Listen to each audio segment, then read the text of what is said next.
함이라는 제목으로 말씀 나누도록 하겠습니다. 여러분, 우리는 그리스도인입니다. 네, 이 영광스러운 정체성은 우리가 다 알다시피 우리의 노력이나 우리의 실력이나 우리의 시간으로 성취한 영광스러운 타이틀이 아닙니다. 전적인 하나님의 선택과 또 예수 그리스도의 희생과 또 하나님이 우리를 인생이라는 시간을 통해 만들어 가신 그 열심과 또 은혜와 사랑으로 우리는 그리스도인이 되었습니다.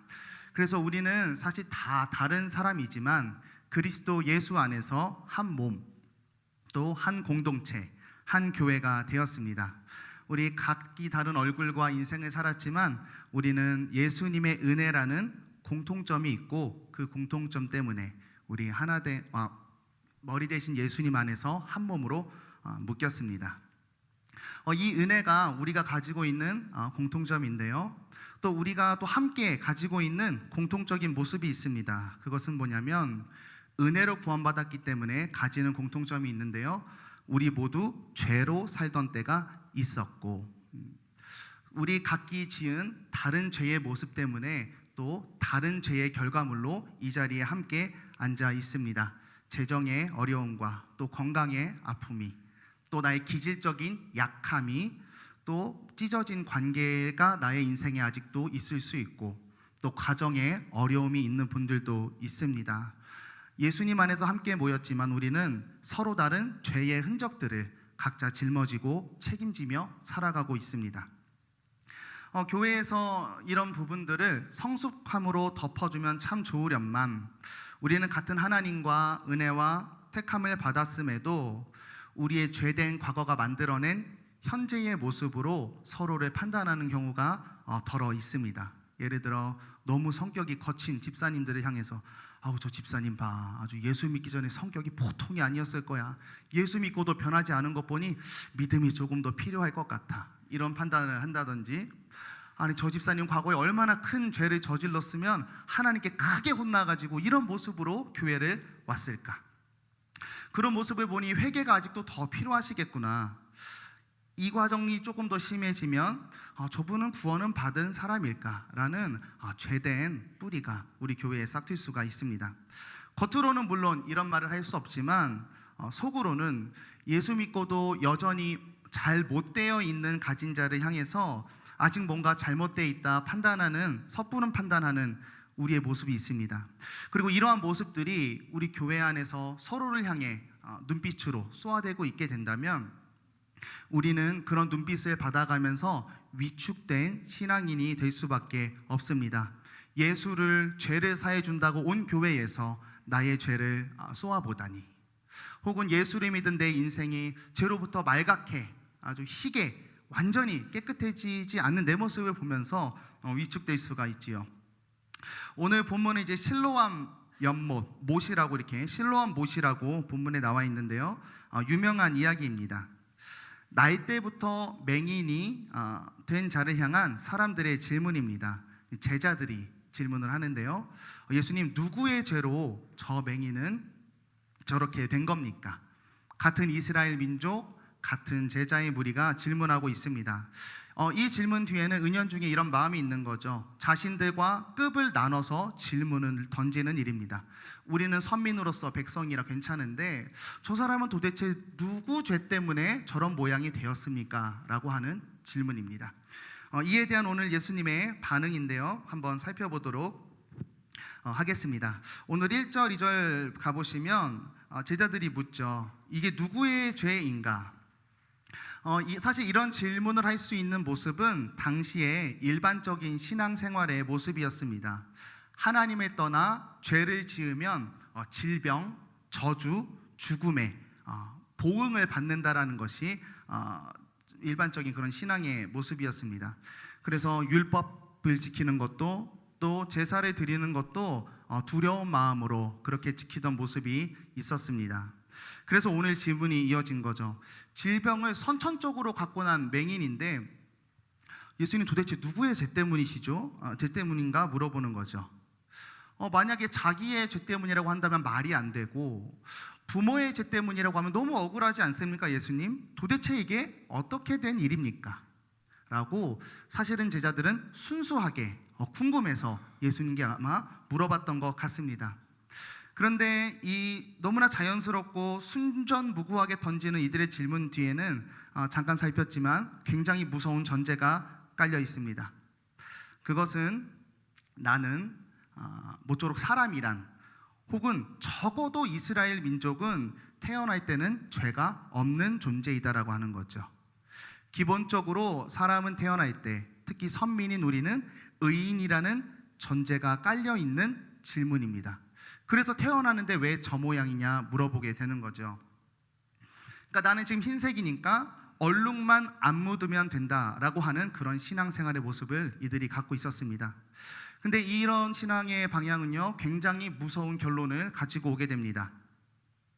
은혜가 필요가 없어지죠. 깨끗한 상태로 왔으니까 내가 죄 안 지으면 되는 거예요. 그죠?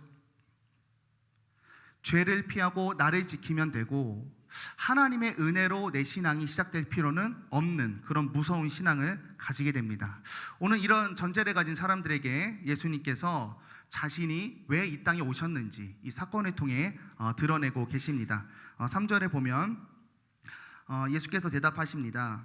그 사람이나 그 부모의 죄로 인한 것이 아니라 그에게서 하나님이 하시는 일을 나타내고자 하심이라. 얘들아, 그게 아니란다.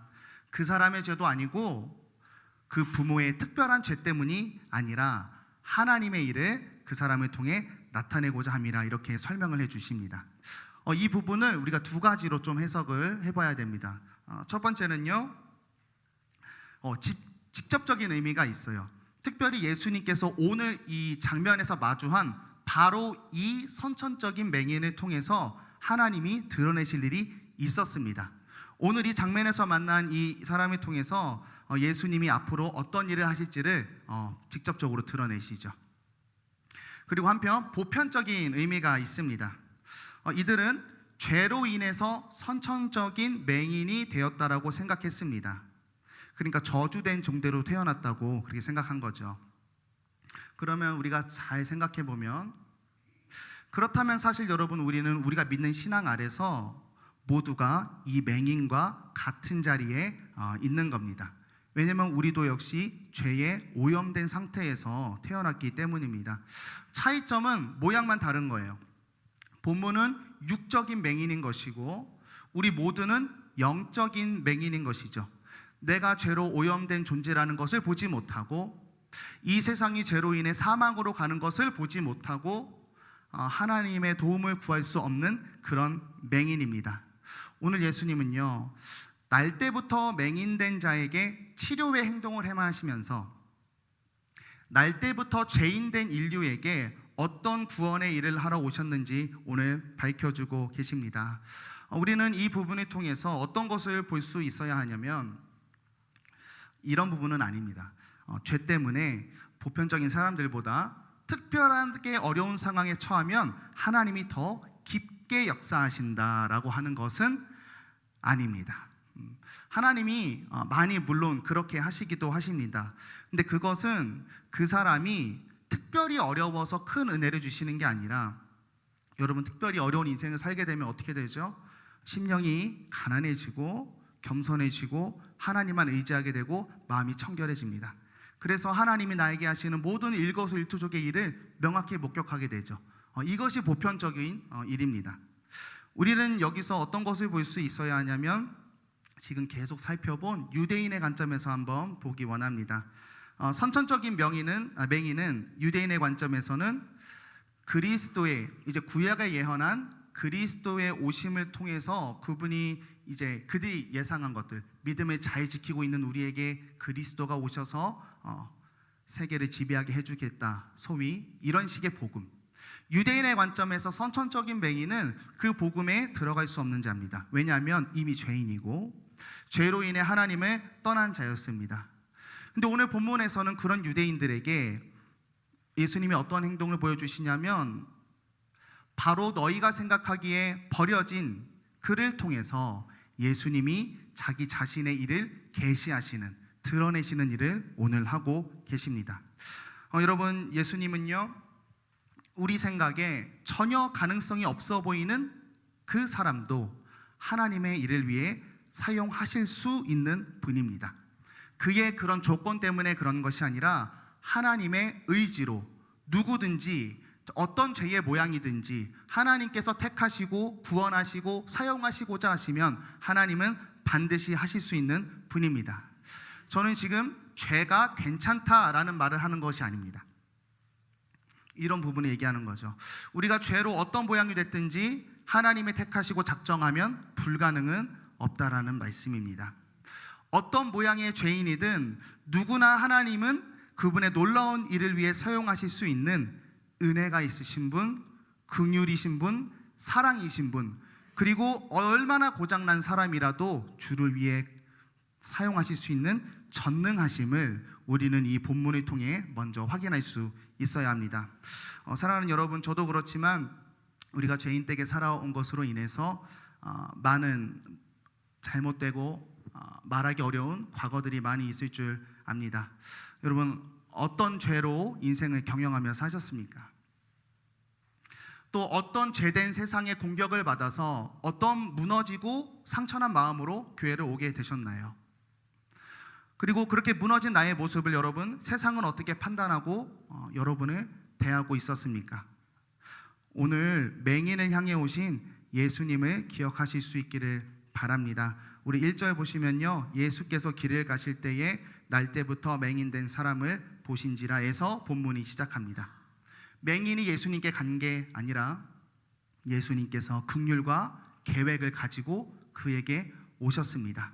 여러분, 우리에게 오신 예수님은 죄로 오염된 우리의 모든 것을 이기실 수 있고 그런 우리를 구원하셔서 하나님의 귀한 일꾼 삼으시고 하나님의 나라를 만드시려고 작정하셔서 이 교회로 오늘 우리를 부르셨습니다.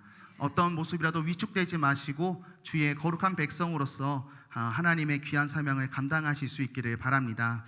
자, 그럼 예수님이 오셔서 구체적으로 무슨 일을 하시는가 한번 살펴보겠습니다. 우리 4절, 5절에 먼저 보시면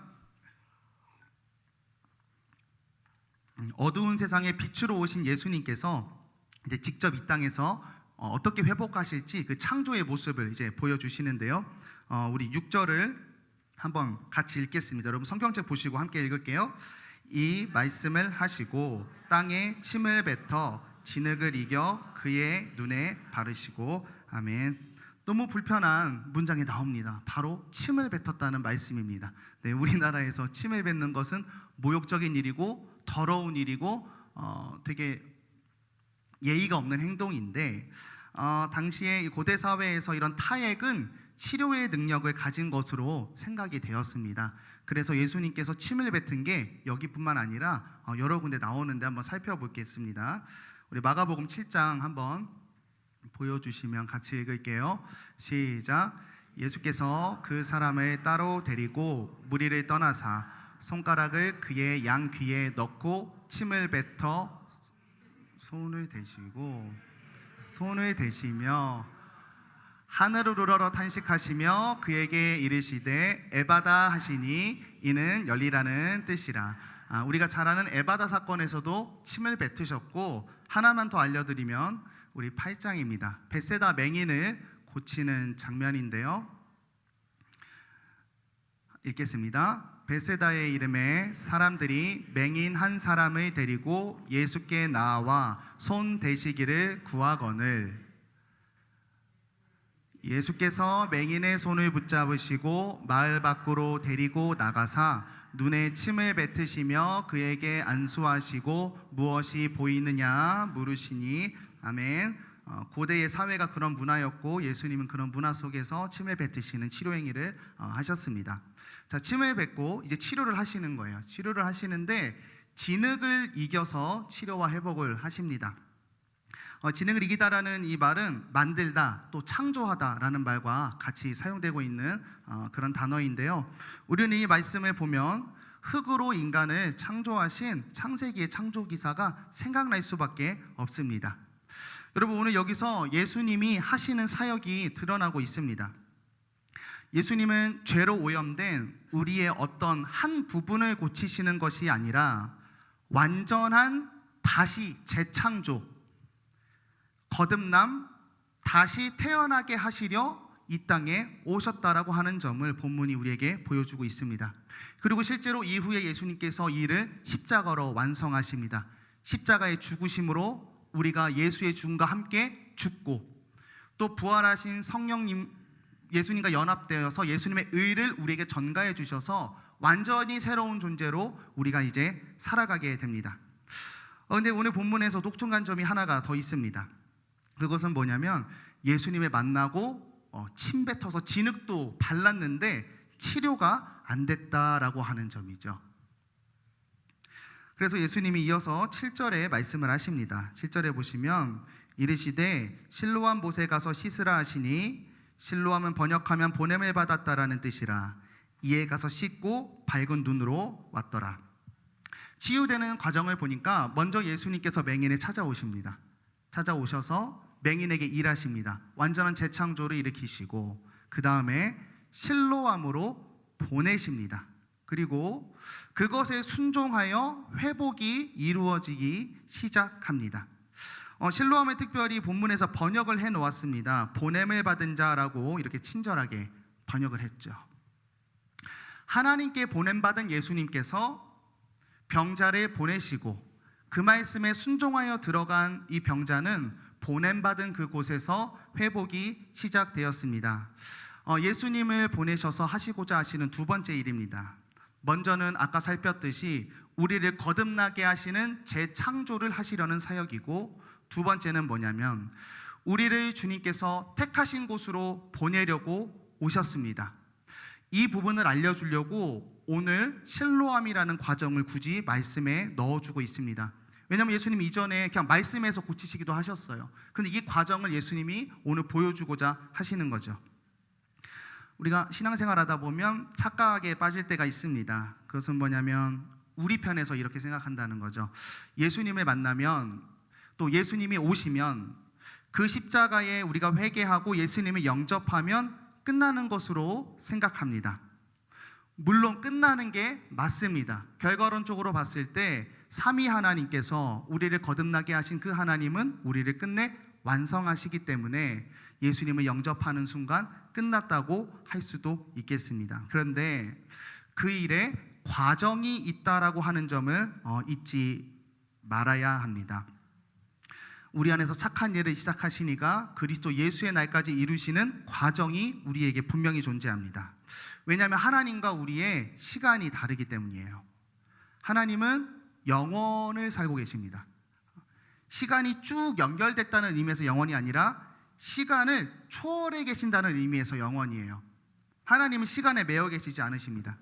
그러니까 시간을 초월해 계신 하나님의 입장에서는 우리를 택하신 순간 구원은 이미 완료된 일이지만, 시간과 공간에 살아가는 우리 편에서는 그 과정에 예수의 말씀에 따라 걷는 일, 그 과정을 통한 회복과 성화의 일이 체험되는 것이 우리의 신앙생활 앞에 펼쳐진 인생입니다. 오늘 말씀 보니까 새롭게 빚으셨는데 완성되지 않았습니다. 또 여러분, 우리의 삶을 한번 돌아보십시오. 우리 예수님 회개하고 영접했습니다. 근데 여러분, 그 순간 우리가 흠없이 성결하게 되었습니까? 우리의 죄된 습성이 다 사라지지 않았고 우리의 묶여있는 삶들이 다 풀려지지 않았습니다. 여러분, 우리의 회복을 예수님께서 어디에서 하시고자 하는지 오늘 본문이 드러내주는 부분이 있습니다. 예수님은 우리를 구원하시고 우리를 보내신 곳에 우리가 들어가서 주신 말씀으로 순종하는 일을 통해서 죄에 인이 박혀져 있는 우리의 모습을 깎아내시고 점차 그리스도의 장성한 분량으로 회복시켜 나가십니다. 여러분, 우리는 은혜로 거듭난 그리스도인입니다. 여러분, 우리를 보내신 자리는 어디일까요? 네, 기본적으로는 하나님께서 우리를 이 땅에 보내실 때 섭리로 해놓으신 자리가 있죠. 우리의 가정과 또 우리가 부름받은 교회, 또 직장, 이웃들이 있겠습니다. 그곳을 우리가 하나님이 보내신 자리죠. 또 때로는 하나님께서 특별한 마음을 넣어서 우리에게 보내시는 자리가 있습니다. 자꾸 신경 쓰이는 나의 이웃, 긍휼한 마음이 드는 사람, 구제가 필요하다고 자꾸 내 눈에 띄는 사람들, 정의가 무너져서 내 마음을 너무나 아프게 하는 그런 상황들, 하나님이 우리를 넣으시는 곳입니다. 그리고 아마 여러분들은 그곳에서 그리스도인으로서 많이 애쓰시고 고생하시고 계실 것 같아요. 근데 오늘 본문을 기억하며 위로와 도전을 얻기를 원합니다. 여러분 기억하십시오. 그곳은 우리를 고생시키려고, 우리를 하나님 나라를 만들기 위한 인적 자원으로 부려먹으려고, 또 내가 과거에 예수님 믿기 전에 잘못한 죄를 보응하시려고 보내신 곳이 아닙니다. 하나님은요, 우리를 형벌의 자리로 넣으려고 택하시고 우리에게 찾아오시는 하나님이 아닙니다. 그곳은요, 여러분 너무나 힘들겠지만 우리를 회복시키는 자리입니다. 인이 박힌 죄의 습성을 깎아내는 자리입니다. 이전과는 다르고 어색하지만 하나님과의 말씀을 살았을 때에 오는 새로운 기쁨을 경험하는, 경험치를 쌓아가는 곳입니다. 그래서 그 생명의 경험으로 우리가 살아나는 곳이 우리를 보내신 자리입니다. 물론 그 자리가 여러분 매우 어렵습니다. 오늘 맹인을 한번 생각해 보시면, 만나서 희망을 줬어요. 침 뱉고 진흙 발라가지고 눈에 덕지덕지 붙이셨습니다. 그런데 아무 일도 일어나지 않았습니다. 아무 일도 일어나지 않았고 갑자기 연못 가서 씻으라고 하십니다. 우리가 보내진 곳은 의심이 가는 자리입니다. 연못까지 가는 여정은 쉬웠을까요? 장님이 연못까지 걸어가는 일은 그렇게 녹록한 일은 아니었을 겁니다.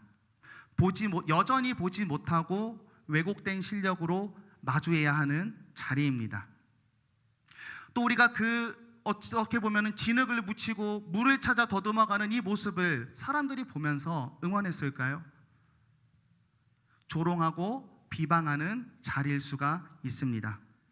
또 개인적으로 이런 생각이 드는 거죠. 기껏 흙으로 연고 만들어서 발라놓고는 씻으라고 하십니다. 말이 안 되는 자리로 우리를 보내시는 것만 같습니다. 그런데 7절 끝에 보시면 이에 가서 씻고 밝은 눈으로 왔더라. 예수님이 같이 동행하지도 않고 우리를 보내시는 것만 같은 외로운 여정입니다. 근데 오늘 이 맹인은 그 말씀에 순종했지요. 우리는 이와 같이 우리를 보내신 삶의 자리에서 먼저는 두려움을 느낄 때가 굉장히 많이 있습니다. 아직 그렇게 순종하기에는 내 몸이 회복되지도 않았고 경험해 본 적도 없고 사실 확신도 많이 없고 실력도 없어서 우리는 하나님이 우리를 구원하시고 뭔가 삶의 자리, 신앙의 깊은 자리로 넣으실 때 하나님 준비돼서 가겠습니다. 두려워하는 경우가 있습니다. 또 불평하는 경우도 많이 있습니다. 하나님 좀 같이 좀 가주세요. 충분히 도와주셔서 할 수 있게끔 해주세요. 또 이런 걸 해도 안 됐을 때 하나님 과연 살아계시나요? 하나님이 사랑이십니까? 하나님을 원망하기도 합니다. 그런데 여러분, 하나님의 방법이 우리랑 다릅니다. 부족한 그 모습으로 넣어서 거기에서 그 과정에서 내 약함을 더 절실하게 깨닫고 하나만 기억나게 해요. 하나님이 들어가서 뭐 하라고 했다고 하는 그 말씀, 다 나의 약함을 인정해버리고 내 자신을 부인하고 그 말씀 붙들고 말씀 위에 다시 나를 세워서 버티고 견디는 일, 그래서 말씀 위에 우리가 다시 세워지는 일, 이 일을 위해서 우리를 버겁게 때로는 무거운 그 자리로 우리를 보내십니다. 그래서 우리가 어떤 존재가 되냐면 하나님의 말씀 위에, 다르게 말하면 하나님의 통치 아래 거하는 하나님의 백성이란 존재로 완전히 우리를 회복시키십니다. 우리는 신앙생활하며 예수님을 바라고 예수님께 기도하고 예수님을 앙망합니다. 그럴 때 우리는 예수님을 무엇을 위한 분으로 생각하는가 말씀을 통해 돌아볼 수 있기를 바랍니다. 저도 그렇지만 이 사건을 처음 읽었을 때에 우리의 시선은 어디에 집중되어 있냐면 눈이 멀었다가 눈이 회복된 것에 우리가 사실 집중이 많이 됩니다. 우리도 신앙생활할 때 내 삶의 더러운 부분, 부족하고 연약하고 실패한 부분들을 예수님께서 치료해 주시기를 기대하고 갈망하는 것이 사실 우리의 신앙생활의 모습입니다. 물론 이 일도 하나님이 하십니다. 그런데 그 부분은 예수님께서 우리에게 진짜로 주시고자 하시는 것에 너무나 작은 부분입니다. 예수님께서 진짜 우리에게 주시고자 하시는 것을 위한 아주 작은 하나의 수단일 뿐입니다. 그것을 통해서 예수님은 우리를 통치 안에 거하는 삶으로 만들어 가시고 하나님의 백성으로 완전히 만드시는 것이 예수님이 우리에게 하시는 놀라운 일입니다.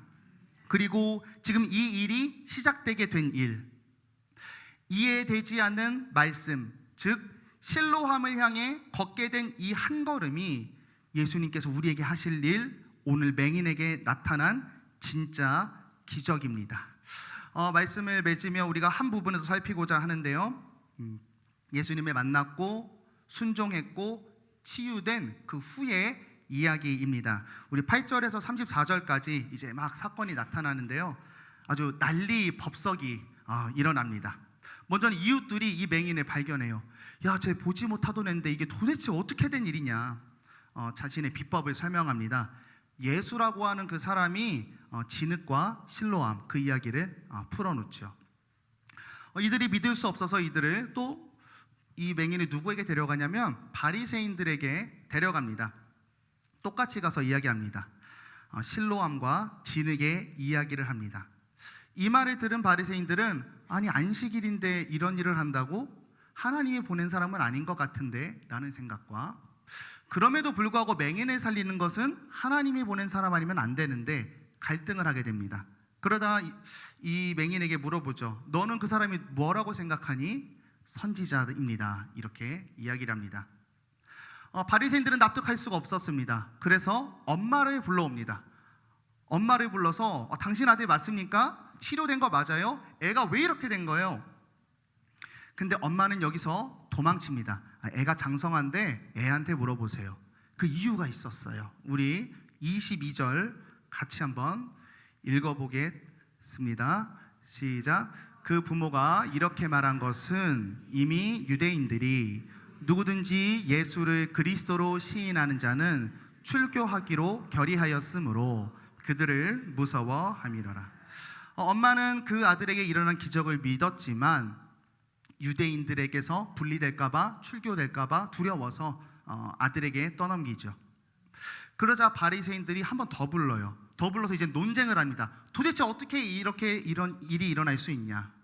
맹인이 담대하게 이야기합니다. 아니 이렇게 된 게 사실인데 너네는 왜 모른다고 하느냐? 너네 하나님 안 되며, 이거 하나님이 아니면 이런 일이 일어날 수 없는데 너네는 왜 몰라? 너네가 혹시 하나님의 자녀가 아닌 것이 아니냐? 논쟁하면서 다그치게 됩니다. 그리고는 쫓겨나죠. 방금 읽은 말씀처럼 출교에 가까운 취급을 받고 바리새인들에게 쫓겨납니다. 그리고 그 자리에서 예수님을 만나게 됩니다. 그리고 예수님께 이런 고백을 합니다. 주여, 내가 주님이 인자임을 믿나이다라고 고백을 하게 됩니다. 여러분, 맹인은 예수님을 만나 치료를 경험했습니다. 그런데 세상에서 당한 취급은 뭐였냐면, 아무리 내가 경험한 예수님과 신앙과 믿음과 기적과 경험을 아무리 설명하고 보여주고 증명해도 세상은 믿어주지 않았습니다. 세상에서 분리되고 파문당할 정도의 외롭고 고독한 인생을 겪게 되었습니다. 이 부분을 묵상하면서 저는 무엇이 생각났냐면, 이 맹인이 당하던 취급 속에서 예수님의 모습이 보였습니다. 예수님 지금 이 땅에 오셔서 내가 하나님의 아들이야, 내가 길이야, 진리야, 빛이야, 생명이야, 심지어 기적으로도 보여줬습니다. 그런데 빛이 비추었지만 어둠은 깨닫지 못하고 예수님을 자신의 공동체에서 분리시켜 십자가에 못 박혀 죽여버렸습니다. 이 맹인은요, 예수님의 이 마음을 신앙의 여정을 통해 하나하나 알게 되었습니다. 그리고 이 맹인이 예수님을 이제 설명하는 호칭이 점차 바뀝니다. 처음엔 예수라 하는 사람, 그 사람, 선지자, 그리고 예수님 앞에 나의 주라고 믿음의 고백까지 이르게 됩니다. 여러분, 맹인은 예수님을 만났는데 어떤 소리를 세상에게 들었냐면, 도대체 어떻게 이렇게 일이 되었느냐라는 말을 듣는 인생이 되었습니다.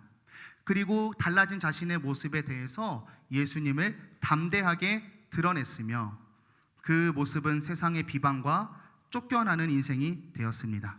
그런데 놀라운 것은 맹인의 이 쫓겨남이 생명이신 예수님을 멸시하고 거절하는 그 무리 속에서 생명이신 예수님을 고백하고 증거하는 하나님 나라의 공동체를 피워내고 그 공동체의 일원이 되어 결국 그 나라의 하나님의 나라를 비추는 하나의 거룩한 빛이 되었습니다. 여러분, 우리도 그리스도인으로서 순종하는 삶을 살다 보면 세상으로부터 어려움과 멸시와 분리되는 경험을 겪을 수가 있습니다. 우리가 전도하면 가장 많이 듣는 말이죠. 너나 믿어라. 너나 믿어라 소리 들을 수 있습니다. 나 교회 다니고 이런 경험했고 치유가 되었다. 말이 되냐? 소리를 들을 겁니다. 우연 아니냐? 병 나을 때 돼서 우연히 교회 가서 나은 건데 예수라고 얘기하는 거 아니냐? 혹은 너 거짓말하는 무리들, 아주 맹신주의자들에 갇혀가지고 이단에 빠졌다. 이런 소리 들을 수 있습니다. 우리는 근데 그 과정 속에서 한 가지를 배우게 됩니다. 그것은 이 땅을 향한 아무리 말해줘도 듣지 않고 그러나 그들에게 예수는 전하고 싶은 하나님의 생명의 길을 전하고 싶은 예수님의 긍휼과 애끓는 마음을 알게 되고 그 예수의 마음을 점점 강하게 알게 되는 무리가 우리가 되어서 하나님의 나라를 이 땅에 드러내게 됩니다. 여러분, 이 갈라짐에서 초대교회가 나왔고 초대교회에서 유럽으로 미국으로 또 우리나라로 이제는 제3세계로 복음이 퍼져나가고 있습니다. 예수 그리스도의 생명 되심을 명확하게 세상에 드러내는 영광이 되고 있습니다. 사랑하는 여러분, 성육신하셔 오신 예수님께서는요 죄로 오염되어서 그런데 오염된 상태도 그러니까 우리가 죄인인 줄도 모르는 영적 맹인 같은 우리에게 찾아오셔서 우리를 완전히 거듭나게 하러 오셨습니다.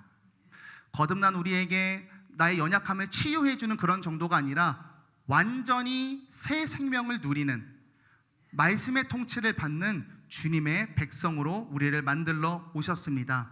그리고 그 일에 성령 하나님께서 우리 안에서 말씀으로 지금 계속 역사하고 계십니다. 우리가 이 예수님 안에서 갈망하고 살아내야 할 것은 내 과거의 죄로 인한 아픔과 슬픔과 더러움과 또 실패와 무너짐에 매여서 눌려 있어선 안 됩니다. 하나님께서는 죄로 인한 모든 권세를 능히 이기실 수 있는 분입니다. 그리고 그 하나님이 우리를 선택하셨고 그 하나님이 우리를 삶으로 보내셨기 때문에 우리는 우리의 약함에도 불구하고 삶으로 들어가서 말씀을 살아내셔야 합니다. 하나님은 그걸로도 충분히 하나님을 드러내실 수 있는 권능과 능력을 가지신 분이기 때문입니다. 그리고 끝으로 이런 도전을 갖기를 원합니다. 맹인이 들었던 말을 듣기를 원합니다. 도대체 어떻게 너에게 이런 일이 일어나게 된 것이냐? 우리가 세상에 들어가서 예수를 믿기 전과 다른 모습으로 세상의 삶을 살아내는 거죠. 너 어떻게 그렇게 울상으로 다니던 사람이 기쁨이 가득하게 되었냐? 너 병 걸려가지고 시한부 인생에서 우울증에 자살하고 싶다고 하던 애가 병은 똑같은데 어떻게 그렇게 기쁨과 웃음과 환희가 넘치게 되었니? 너 도대체 왜 그렇게 된 거야? 라는 말을 듣는 거죠. 말씀에 순종함으로 그런 단단한 거룩한 삶을 살아낼 수 있는 우리가 되기를 바랍니다. 그때 세상에 우리는 하나님의 구별된 나라를 비추는 거룩한 영광이 될 겁니다. 오늘 말씀을 기억하며 우리의 약함을 딛고 보낸 곳에서 담대하게 순종한 삶을 살아내어 하나님이 감춰놓으신 회복과 영광을 누리는 우리가 될 수 있기를 예수님의 이름으로 축복합니다. 기도하겠습니다.